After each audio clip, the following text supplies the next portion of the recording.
Christopher Columbus is believed to have been born in Genoa, Italy in 1451. The son of a wool merchant, Domenico Colombo.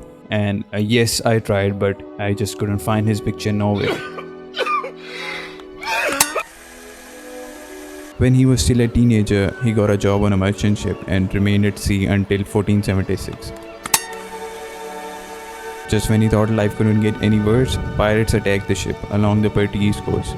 The ship sank, but the young Columbus managed to pull off a magic trick by floating to shore on a mere scrap of wood.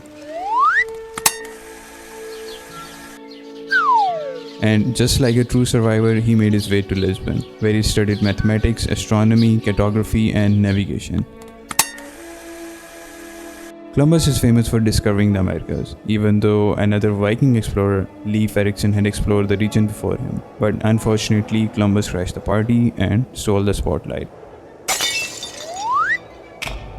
Yeah, boy. Oh, poor Leif. The story goes, in the late 15th century, Columbus believed that he could reach Asia by sailing westward across Atlantic Ocean, instead of the traditional eastward route. In 1492, Columbus was sponsored by the Catholic monarchs Queen Isabella I and King Ferdinand II of Spain. Columbus embarked on his first voyage with 3 ships, the Santa Maria, the Pinta, and the Nina, but he had no idea that this adventure would turn out to be the ultimate team-building exercise. After all, what is a better way to bond with your crew than by facing storms, mutiny threats, and running out of supplies? During his first voyage, he set sail from Spain and reached the Caribbean Sea, believing he had arrived in Asia, which is nearly 500 years after Erikson had explored the region. But who bloody gives a toss about some Norse explorer, right? The second voyage occurred in 1493, during which Columbus explored more of the Caribbean islands. In 1498, on his third voyage, he discovered the South American mainland. Finally, Columbus's fourth voyage in 1502 involved exploring Central America, including Colon and Panama.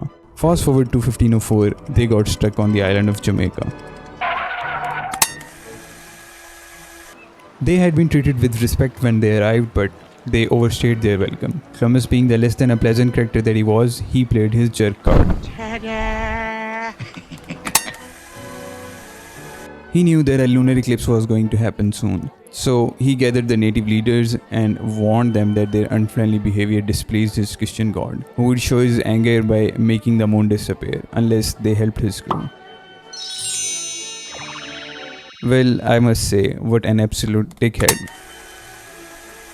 When the lunar eclipse started, the natives became worried. They were desperate and begged Columbus for forgiveness, promising to provide the necessary supplies. They gave up almost everything, ultimately allowing Columbus to continue his journey and the colonization of Americas. Following his death in 1506, Columbus went on a tour that even modern travels would envy. First, he was buried in Spain, where he enjoyed some quality rest. And then, at the request of his daughter-in-law, he and his son Diego were shipped across the Atlantic to Santo Domingo.